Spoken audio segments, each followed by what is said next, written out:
Welcome to episode 13 of the Blasting Basketballs podcast. The Steve Nash, the Paul George, the James Harden, the Wilt Chamberlain episode. I would say this is a pretty big episode because we're taking the jump to a video format. In the past, we've done more of an audio type of thing. So yeah, I think the biggest topic would be right now is the Lakers winning the championship, obviously. It's one of them. What I want to ask you guys, because I know me and Tom already spoke about this in the past, but how did you feel about the Heat pushing it to 6 games? Jason, you want to go first there? Yeah, well, I think Jimmy Butler deserves his respect. He carried that team, and I also think just the Heat culture is one to be admired. I like how they don't quit. They always want to win. They build their rookies how you're supposed to build the rookies. Tyler Hero might be a generational talent. He's gotten experience in the finals. He didn't perform too well, but he's like 19, 20 years old. I think that's going to be a big time. Okay, next. You know what I mean. Well, I just want to go back to what you said about Hero being a generational talent. That might be pushing it too far. That is a hot take. But also, I think he didn't perform as well in the finals because he wasn't as... He's so young. He's so young. Like, you could tell that he was kind of getting thrown around a little bit. Like, he wasn't as strong as, like, the older veterans. Like, I could kind of tell that every time he drove for a layup, LeBron would be there to send it back. Like, yeah. I mean, I think LeBron is the best player. Like, he's the best player of our generation. Like, he deserves that ring. I also think, though, if Dragic and Bam Adebayo were healthy during the full series, it would have gone at least 7. Mm-hmm. And Miami might have won, honestly. Tom, how did you feel about Dragic getting put in Game 6? Because, like, he obviously wasn't at 100%. He wasn't even at 50%. Like, how did you feel? Because, like, it's a hard decision to make as a coach. Like, do you put in your guy? Because, like, he's the reason you got there pretty much. But also, like, how do you feel about that decision by Spoelstra to put him in? I thought that it told a lot about Dragic's will. And obviously making it to the finals for the first time in his career, it meant a lot to him.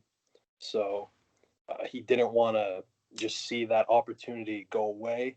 So I respect him for fighting through an injury like that because plantar, I don't know how you say the other word, fasciitis. Yeah, fasciitis or something. Fasciitis, yeah, fasciitis. That's painful. Like, that's really painful. So it says a lot about his will, a lot about his strength, and for Spoelstra to put him out there again, I mean, it's the finals, so it kind of like if it was the regular season, he wouldn't have done that. But since it was the finals, he had to do it because, like you said, he was a big part of that team. But also at the same time, I mean, Kendrick Nunn actually had a pretty good finals. Yeah. So he wasn't a bad backup for them either. So I honestly kind of just would have went with Kendrick Nunn instead because he had been playing well. And then when Dragic came back in, I think that was the game they got like blown out. So maybe it made a difference. The thing is, Dragic, he's 35 years old. This is his law. This is basically might be his last chance. Yeah. To like win the finals, and he really wanted to play. Like, I saw his post game interviews and everything. He said he didn't want to be a liability, and maybe he was a liability in Game 6, but like, I really think like it didn't matter either way. I think you needed Dragic in the end just to win the whole thing. I think he definitely slowed them down, in my opinion, especially on defense. Yeah, on defense especially. So How has your opinion on Jimmy Butler kind of changed pre-bubble to post-bubble? Because I know a lot of people went from not even saying he's a top 20 player to comparing him to Damian Lillard. Like, He's definitely a top 25 player. He's a winner. He's a winner. I mean, it's interesting though because he's a winner. You could argue he's not the best player on his team. So it's kind of interesting because, I mean, I feel like Bam, you can make an argument for Bam, like saying Bam's the best player on that team, but I don't know. It's interesting. I think it shows recency bias. Like fans only care about what have you done for me lately. Yeah. They don't really look at the whole career. They just look at, oh, you had some big games. All right, you're top 10. But like, I mean, it's okay. I understand it's natural, but like, you can't go from not really considering him to be like a top 20 guy to all of a sudden saying he's better than Damian Lillard. Like, I've seen a lot of fans say that, and it's just... Yeah, that is recency bias. Yeah. Yeah. But I mean, that's sports, I guess. I mean, it changes every day. Like, player rankings, player statuses, whatever, can change every day. So, I mean, but to make it that drastic of a comparison between like him and Lillard, I think that's a little too much because Lillard has been a top 10 player while Butler, I don't think he's been top 10. Maybe in the playoffs he's been top 10, but like, I don't know. It depends on the day. Like, it's all subjective in the end. It was actually pretty impressive. It depends on the coach. It depends on the team. I think Lillard, he's one of the most generational talents that we have. He has made the deep three a popular trend. He's the best deep three player, I think, of all time. And yeah, I think he has the best. He has made the deep three like a popular. I think thing. Curry did that. No, but Lillard is Curry hasn't done that recently though. I think Damian Lillard has taken over that role recently. So not recently because Steph was hurt. But if Steph wasn't hurt, I mean, if there's a guy after Curry if there's a guy after Steph Curry that you would say, oh, he kind of made the deep three popular, it is Lillard. For sure, 100%. It is, especially this season. I mean, they go toe to toe with each other, but I just think like. I mean, LeBron, Game 5, he was hitting that deep three too. LeBron is in that position too. LeBron's there too. LeBron's amazing. He might be number 2 even because, I mean, like who could forget that shot against the Pelicans this year? It was one of the best plays of the year in my opinion. When Zion had that dunk and then LeBron just came down while everyone was still celebrating and just pulled up from basically half court and he just drilled it. Oh my goodness. I saw that. That actually go ahead. That reminds me of when Paul George dunked on Birdman and like everybody was just like shocked. And then LeBron came down and hit like a half court shot. Like it was just a great moment. Yeah. I forgot about that. Moving on to kind of the Lakers side of things. I know we kind of spoke about this off the podcast a little bit, but would you say the 2020 Lakers are an all-time great team? No. I think they had a very easy path to the finals, and the league wanted them to win. I've said this so many times. Space Jam. Yeah, man. And you know another thing? After like the finals MVP was announced, I don't know if you guys were watching or paid attention, but right after LeBron like gave his speech after winning finals MVP, I know I mentioned this to Steve before. We were at Chandler playing horse or whatever, and I was like, the NBA is sponsored by Nike, like as a whole, like all the jerseys have Nike. LeBron's a Nike athlete. Kobe was a Nike athlete. All this stuff about Nike, right? And right after LeBron's finals MVP like speech, there was a Nike commercial. So it's like that also has to do with it. It's obvious. Like, it's a huge part of it. You got to So think about this stuff. I think LeBron like won the game because he's the best player. That's part of it. He's But definitely. he I just he's quiet about China, but Very, he'll very quiet. he'll speak up about America. But it's just I don't know. But going back to the Lakers like not being an all-time great team, let me just make a case for it. So they have LeBron, they have Anthony Davis, 2 top 5 players in the league. They also have who people will consider to be 2 extra Hall of Famers, Dwight Howard and Rajon Rondo. And then outside of that, And J.R. Smith. J.R. Smith. J.R. Smith didn't get any burn, which is kind of surprising, but maybe it's because he joined the team late. But they also have probably the best big man rotation in the league. Is that stretching it, or would you say so? Man, I mean, like JaVale slept on. I know JaVale is slept on. I know Dwight. I mean, Dwight is like an all-time center. Mm-hmm. So, I mean, he's out of his prime, but you could definitely say, they have one of the best front courts. And they also had a better 3-point shooting team than the Rockets because they went head to head and the Lakers kind of outgunned them. So they did. I think that was weird to see. I was expecting the Rockets to outgun them. I think the Lakers' most impressive win was against the Nuggets because that was the team that was the healthiest and had the most firepower. So look, the Nuggets had just finished 2 3-1 comebacks. Yeah. They were tired. They were gassed. Yeah. And that showed in that series. The first series the Lakers had against the Blazers were gassed because they were fighting for their lives throughout the whole bubble. Right. And they even had that stupid qualification game, which I'm convinced that was just to like it was for Zion. Help wear down.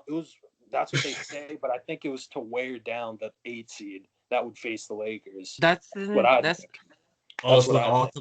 thing about LeBron is he fucking knows that you need to like be like fresh for the playoffs. You need to be fresh for the playoffs. You need to sweep every opponent or at least gentleman sweep just to be fresh for the finals. Like he knows how to get to the finals. He's been to the finals 10 out of the last 12 years or some shit. Like he knows how to win. He knows how to be a champion. Even though like people say he's worse than Jordan because he doesn't have a 6-0 record, but Jordan lost a ton of times in the playoffs and LeBron has won a bunch of times in the playoffs. So it's like it's difficult to compare those two because people are very selective with what information they use in their MJ versus LeBron argument. People only say 6-0 in the finals for MJ, but how many times has he lost in the playoffs? Like has LeBron lost in the first round ever? Making it to the finals is like just as impressive as winning the finals, almost. Would MJ have ever dreamed of dragging that 2007 Cavs team to the finals? I'm sorry, but no way. No chance. No way. I mean, you could even look at it like this. In terms of just like, I mean, I think the debate's boring at this point. There's really nothing like it's all subjective, right? The answer's obvious. LeBron's a better all-around player. I was gonna say because it's his build, right? He's bigger than MJ. He plays 5 positions. Bigger, size in basketball, exactly. Size in basketball matters a lot. And on top of his size, which he has great size for an NBA player, he has one of the best skill sets that we've ever seen. So just by that alone, like, I mean, it's really hard to have a debate against LeBron just for those things, just because he's such a freak athlete. Like, it's really tough. I And mean, he's if done I it with if I had 3 to pick different between the teams. two, yeah, 3 I different know teams. he's the only player. And if I had to pick between the two, I mean, I'd pick LeBron. I know I've said on a prior podcast I thought Jordan was the GOAT, but It's a different era. It's a this different ring era. changes things. Yeah, and it is a different era. And I think this ring changes things because I wasn't sure that the Lakers were going to win, but since they did win, I Okay, mean, so what's the future for next year? What you guys think? What you got on the futures? What do you mean? You think Just LeBron's looking gonna at, repeat, or you think well, maybe Giannis? I kind of wanted to save that for a little later on. Is that okay with you? Yeah. But so I just wanted to go back. I just think the craziest thing about LeBron is he's a pass first player, but he's also third all time in scoring. Like when you think about that, like some people will say, "Oh, he's not a pass." Yes, he is. He's a pass first player. When you watch he LeBron, is like he understands the game better playmaker. than pretty much anybody in NBA history. Like Mhm. pairing him and Rondo was amazing for the Lakers. Like their IQ as a team just skyrocketed once they picked up Rondo. Well, they had Rondo actually for a little while, but And to be honest, I mean, this is the best probably the NBA's ever been. So maybe if Jordan played in today's league, I mean, LeBron makes it look easy, but if Jordan played in today's league, I don't think he'd make it look as easy as LeBron did because Jordan's game was like, for the most part, mid-range game, like just slashing, not really a three-point shooter, but LeBron can do all those things. He can shoot the three because he has evolved as a three-point shooter as his career's gone on. He can shoot mid-range, he can play in the post just like MJ did, and he can slash. But I mean, LeBron can literally do everything while being bigger than MJ. And MJ, like, he might not be able to do the same things LeBron can do. So that's where I stand right now. it's just funny because it seems like you can't have a basketball conversation without MJ versus LeBron I somehow know coming up. that's what I'm saying. Like, it's boring at this point, you know. Like, it's impossible. It's all subjective. For now, I'm gonna say LeBron. Um, just because of this fourth ring, the first player to do it with 3 teams, you can't really underestimate that. Like, as an accomplishment, you really can't.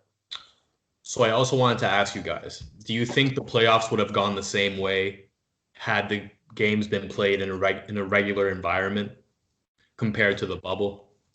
I don't think the Heat would have made it that far if Or if you think the things were Bucks would played have? regularly. You think the Bucks I would have? think either the Bucks, maybe the Celtics, because their home court is always popping.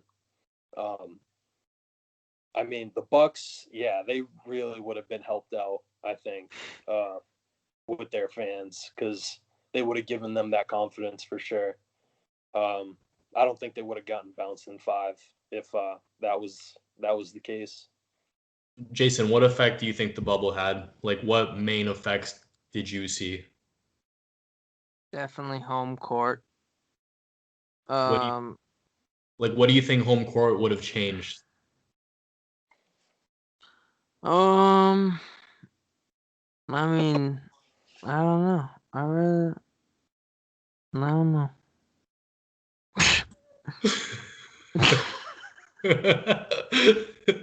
Okay. No, I think in situations like Tom always talks about this because I'm a Paul George fan. But he always sends in the picture The of blown lead. Denver. So the Clippers were up 82-65 in the Oh third man, quarter of game 5, never gets old. and they blew a 3-1 lead. Yo, Paul George is so bad. All right, but that's just all right. I'm not gonna Kawhi too. deny. Yo, sorry to interrupt, but I said a while ago. I said Kawhi's on the decline. I said it a while ago. You might not remember, but I said that. Dude, And I remember you said the Clippers were overrated. I was like, what? I'm like, oh shit. Like, damn. I had the Nuggets in that series, bro. I Dude, had the Nuggets. You already know Kawhi was like, damn, I should have stayed with the Raptors. I mean, it was just about going back home, but he should have. Yeah, but dude, Los Angeles is a fucking third world country right now. Like this dude really, it's like that's a terrible decision. Toronto is such a better place than Los Angeles right now. I think you have to keep in mind that rarely ever, even if you pair two stars together, it rarely ever happens in the first year. Like they just got Ty Lue. I think even with the Heat when they just got LeBron. I think they have a pretty good chance in the second year, although it makes it a lot harder now that Steph Curry, Klay Thompson, both healthy. Bro, the Heat, but Heat culture, like it's all about Heat culture. What are you talking about? Jason's faded. Dude, the Heat, they're gonna sign a free agent. Maybe it's not Giannis, but I don't know. Who are the free agents? Like they're gonna sign somebody, and they're gonna be the favorite. Fred VanVleet. They're gonna sign somebody.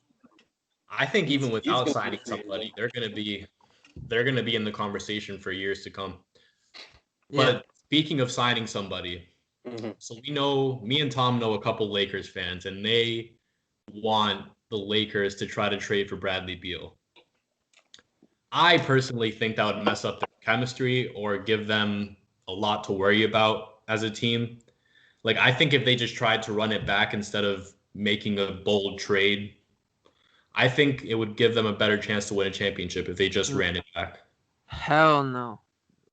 Bradley Beal, if they got rid of Kyle Kuzma or some shit, and they got Bradley Beal and kept Anthony Davis and LeBron, that'd be a great trade. It's hard to see how the trade would work out in the first place. They would have to give away Kuzma. I just say run it back. Yeah, but no one wants Kuzma. Like Kuzma sucks. Okay. But yeah. So go ahead. One more topic that I have, unless you guys want to bring something else up just about this past season, is how do you feel about the Lakers and Celtics fans kind of counting their championships, like saying, oh, we have 17 banners, like 17 championships. Like, you want to know the truth? Yeah. The Lakers fans win that conversation. They do. In the modern era, of course, easily. Yeah, in the modern era. I'm sorry. How many championships have the Lakers won in the last 20 years compared to the Celtics? I'm sorry, like in 2008 that they still milk to this day. Like, come on. Yeah. Sorry, guys. I'm a Celtics fan, but I can recognize that the Celtics have only won one championship in like the last 35 years. So it's tough when the Celtics fans are like, oh yeah, we have 17 championships. Sorry, you won 11 of those in the 60s. Like, and the Lakers fans too. They won those in like the 40s, the 50s. So like, it's just not even a good argument. Still though. No, the Lakers have way more championships. If you're gonna compare between those two, I still think the Lakers fans have it better because they just have, like, they've won however many chips they've won. I think it's 6 in the last 20 years. So, no, in the modern era, they might have the most out of any team. They do, I think. I can't think of any other team. Yeah. I can't either. I think it is the Lakers, so there you go. They're the league's favorite team, whether you like it or not. It's just Kobe. So do you guys have anything else you want to bring up about this past season before we move on to kind of a looking ahead to the next season? You got anything, Jason? Or he's asleep right now. He's asleep. I just think I think that I like the Heat culture. I like Heat's future. Okay. I think the Heat peaked. I think Giannis, the Heat the peaked. Giannis is gonna be the biggest free agency move of all time. I want to Wherever he goes. Yeah, he'll be one. I don't think he's gonna go with the Bucks, bro. No way he goes with the Bucks. He wants to fucking win. He wants to win, and if he wants to win, he's gonna go to another team because he's not gonna win on the Bucks. He's not gonna win on the Bucks. Ever since he made that like subtle comment about saying like his agent will put him in the best position to win, whether that be with the Bucks or with another team. Like, I mean, how could you say he's gonna stay, bro? After saying that, yeah, he's not gonna win on the Bucks unless they sign a big free agent. But no one that come on, yeah, Milwaukee, man. No. If chance. he wants to win, he's gonna go somewhere else. If he doesn't, he's not. Tom, what's up? Going back to what you said about the Heat peaking, would you say a better word is overachieved? Because I don't think they hit their. They overachieved as well as peaking. I don't think they're gonna make it to the finals with this core ever again. Yeah, I really like Adebayo. Look at the Celtics, man. The Heat just burst onto the scene like that, right? The Celtics have been knocking on the door for championship contention for like the last 5 years. Well, maybe not 5, but 4 years, you could say, because they were a 1 seed whenever they were like with IT.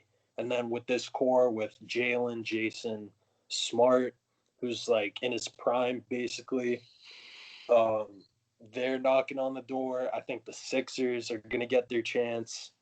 So look out for those two teams. Yeah, I'd have the Sixers and Celtics above them, above the Heat for sure. From this point on. What if the Heat get Giannis? They're not. I think the Mavs get Giannis or the Warriors. He's gonna make another super team, and whatever super team he makes, they're gonna win it all. But it's just a matter of time. So speaking of the Celtics and kind of moving on to like looking forward to the next season, like what do you think is going to take for the Celtics to kind of be able to take that next step to the finals? Like they haven't been able to kind of break that barrier to the finals. What do you think it's going to take? Brad Stevens' leadership, because haven't seen enough of that, in my opinion.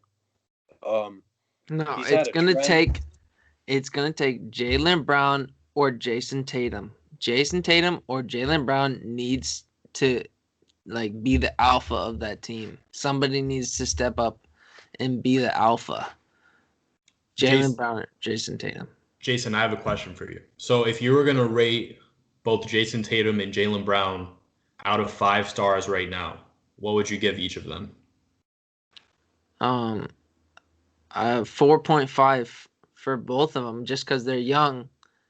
And but no, just like on a general NBA scale, like compared to everybody else.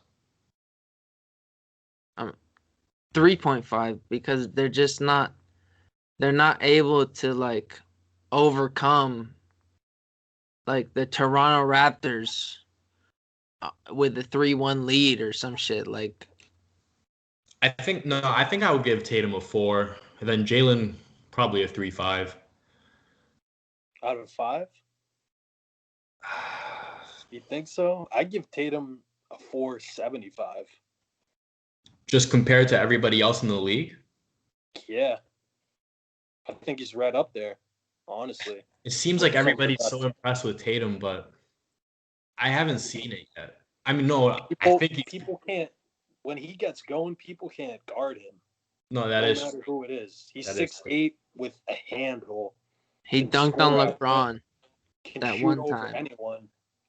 I mean, he's literally like he reminds me of KD. A lot of his game reminds me of KD.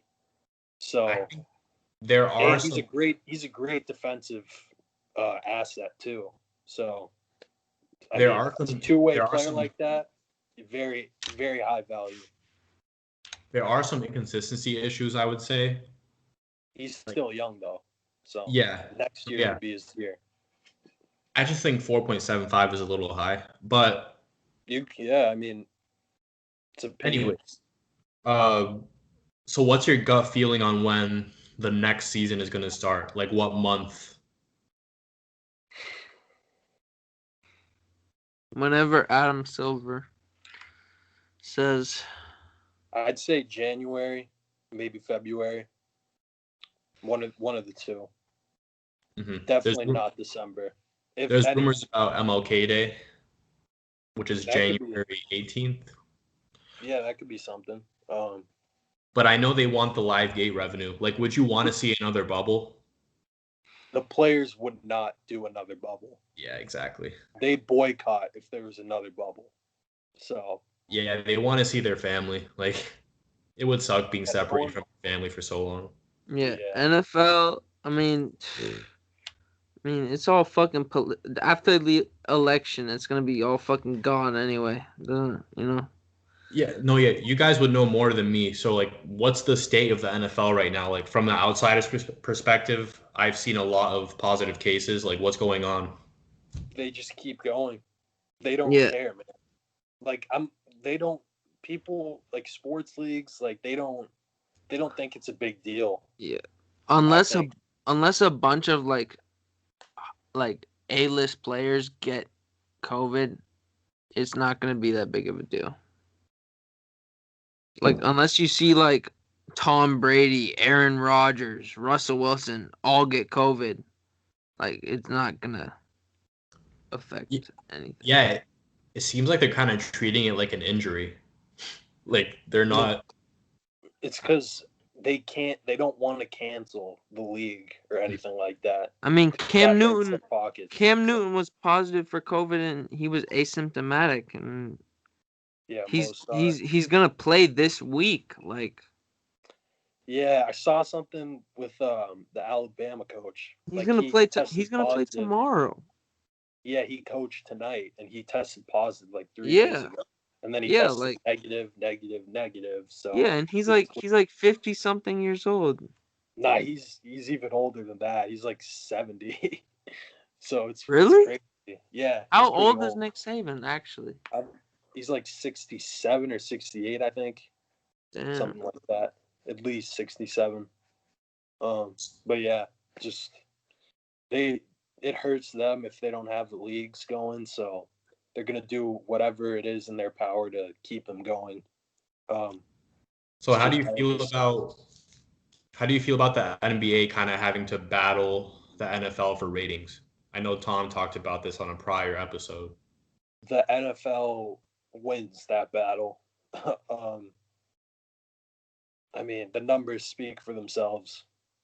A game between two bottom teams in the AFC. What's the word? I was gonna say outperforming, but that's not it. But whatever. But getting more viewers than a conference finals NBA game just isn't right. Shouldn't be the NBA shouldn't be happy with that. No doubt. So going back to the NBA, like, who would you say poses a bigger threat to the Lakers next season? The Nets or the Warriors? Got to see how the Warriors come back health-wise.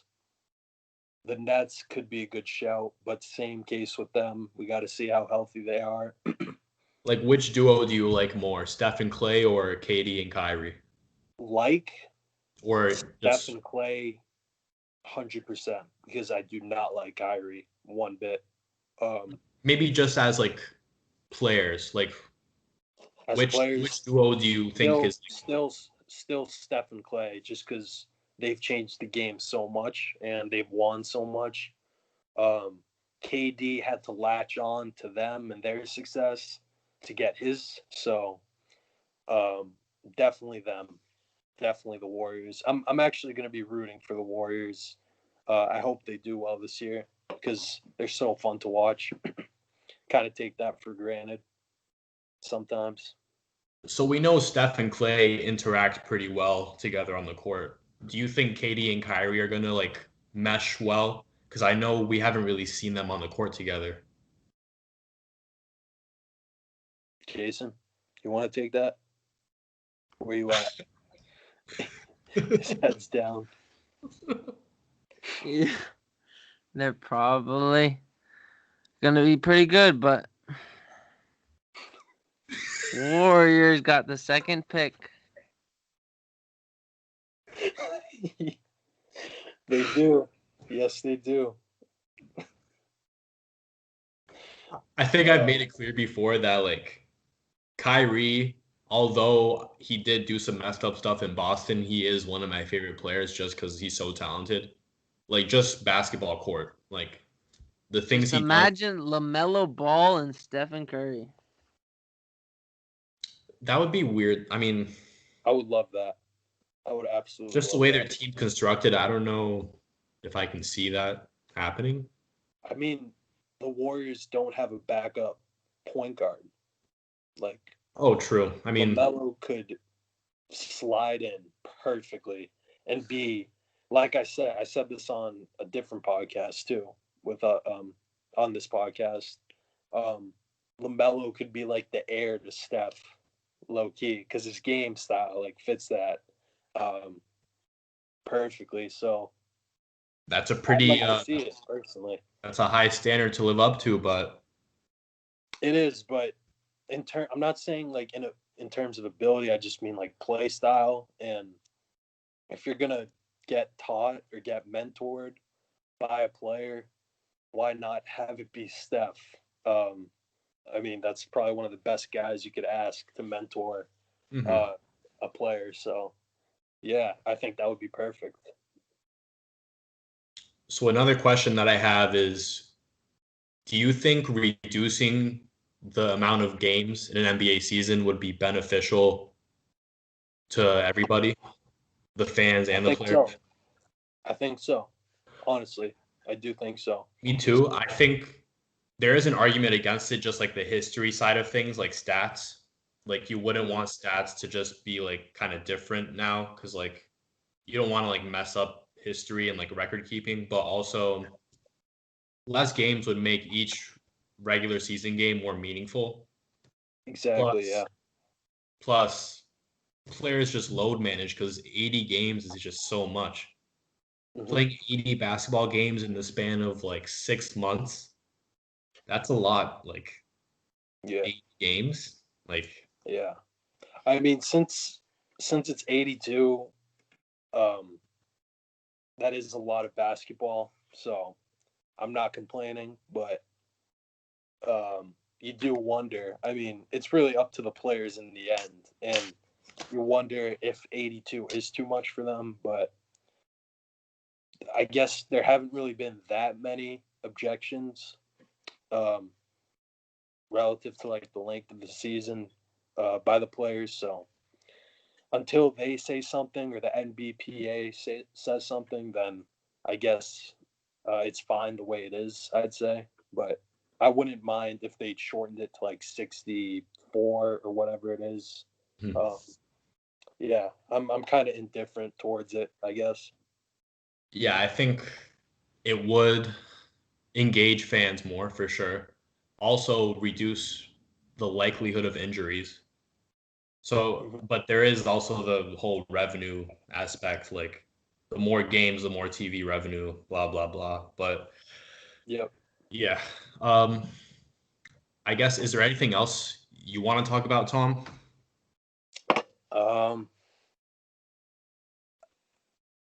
There's so much to talk about, but what's going on with Lomachenko? Boxing, I haven't peeped. I haven't checked, but he is a heavy favorite to win, so I'll be looking out for that, I guess. For NBA though, this is my bold. This might be a little too early for saying this because I don't know how much longer we have left in the pod, but my sleeper pick for the finals, my way too early prediction for the finals is Suns versus the Sixers. Just in case anyone was wondering, or yeah, I mean, The Suns look really good. I think they have a very bright future, and I love the Sixers hiring Doc as a coach. I think he's going to be out to um, re- redeem himself after that collapse by that Clippers team. So I'd say look out for the Sixers next year, look out for the Suns next year, and also definitely look out for the Celtics because I think they're due to make a run. I think next year's um, conference finals will be between the Celtics and Sixers. Yeah, just that I was thinking about that earlier, and yeah, I'd say that's what I'm feeling right now. I think that would be a breath of fresh air just for NBA fans. Exactly. Like, don't get me wrong, I love watching LeBron, but it almost feels predictable. Like just Yeah, watching him destroy everybody every year. yeah. I think he's done winning titles. Just like I think Kawhi's done winning titles, which means Paul George will never win a title. Oh man, that would That's hurt. what I think. I think Harden might never win a title. Same with Russ. Um, the Rockets are like they're like revamping their staff completely. Daryl Morey just stepped down. They're getting a new coach. Should be interesting to see how they move going forward. What other coaching changes? Oh, Ty Lue to the Clippers. How do you feel about that, Steve? Because he's won a championship, I think he's going to do a great job of holding both George and Kawhi accountable. I think that was kind of an issue during the playoffs where it seemed like the Clippers didn't really have a voice, where somebody to kind of get in Paul George's face, Kawhi's face, and be like, hey, like, you can play like this, but you gotta like get in the mindset to play like this. Like, I just think Ty Lue provides a presence where that championship presence. Like, I think that's gonna be great for them, but it's I gonna do be agree. tough, especially with the return of Steph and Clay. Like, this was the Clippers' year. If they were gonna win, it was gonna be with the Warriors not being in the like. It's gonna be tough. But going back to what you said about the Suns, Mm-hmm. jumping from not making the playoffs to the finals, why do you It's think? bold. It's bold. Like, why do It's you very think? bold. It's a hot take. Jason wanted to hear some hot takes, so that's a hot take for him. Um, man, I don't know. I think Devin Booker is a great player. Could be an all-time scorer when it's all said and done. Um, I think they have a great young core. I think they have a very good coach that finally, for once, the Suns have a very good coach. Monty Williams, he's been through a lot. He's he's been in the league for a while as well, coaching those Hornets teams and whatnot. So I think they just have a great chemistry with each other right now, and they have great pieces that um, a lot of teams will see them and sleep on them and underestimate them. But like what we saw in the bubble, I mean, they were my pick to make the playoffs in the bubble, and I still to this day think they should have made the playoffs going after going 8-0. Like they couldn't make it, which is ridiculous. Um, I don't understand that um, to this day, but I think had they made the playoffs as well, they would have given the Lakers. I think they could have beaten the Lakers with the way they were playing. Honestly, like just straight up, I think they could have beaten them in a 7-game series because they were young, they were playing out of their mind, and they matched up well with anybody, even like whoever, whatever team there was. They just matched up well with them, and when they came to play, they came to play. So yeah, all I those think things on top of being a young team with a lot to prove and being underestimated, I think um, that's why I picked them for sure. I think one thing that really puts the Suns or can put the Suns over the top is having a shot maker like Devin Booker in the clutch. Because we saw like against the Clippers, he hit a turnaround over two of the best defenders in the league. You remember his deep three in the bubble? Yeah, it didn't even touch net and it was from like half court. Like I had having a I shot had the maker like Suns that. that game. I had the Suns that game. I was watching that. I was like, man, Like this team is.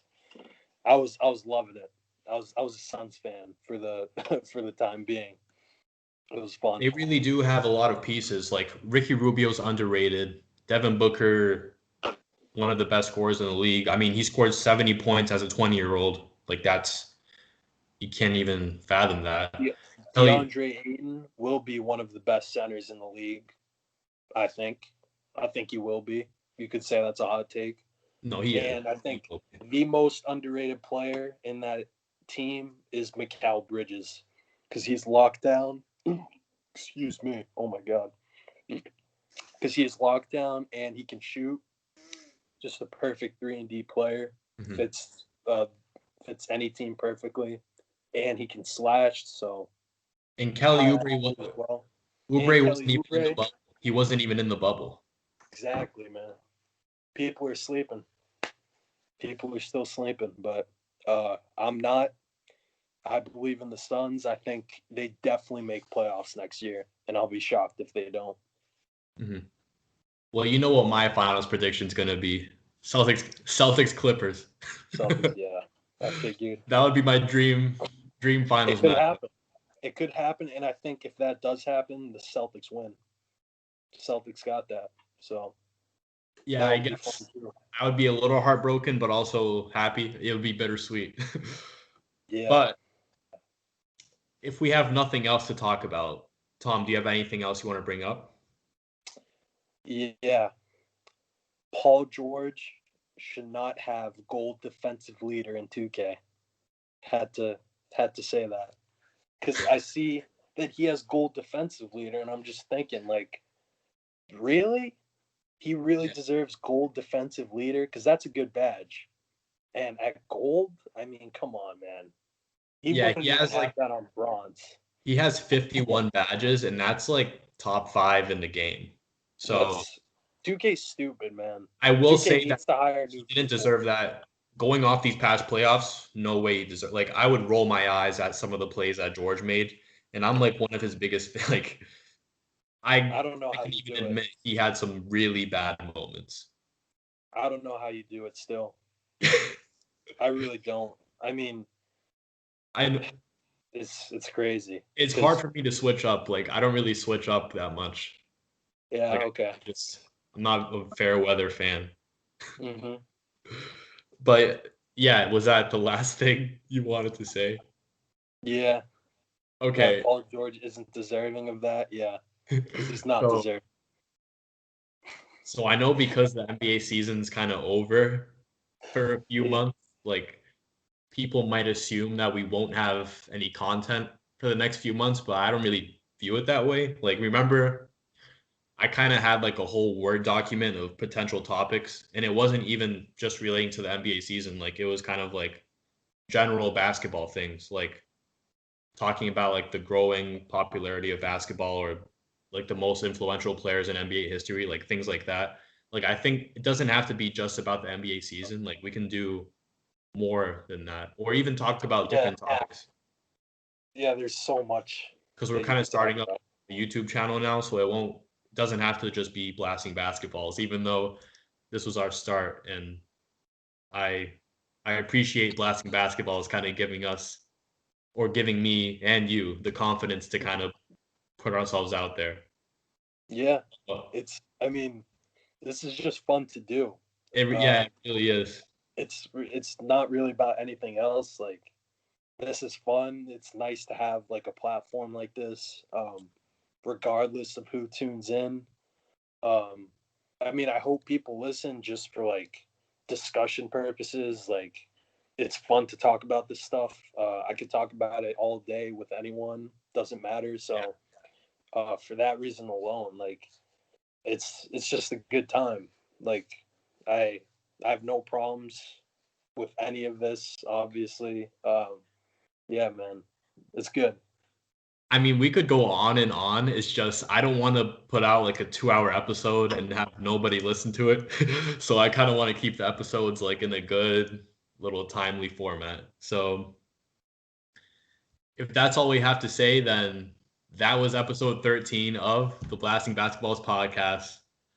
And we'll see you next time, Hoop Heads. Peace. See you. Until next time.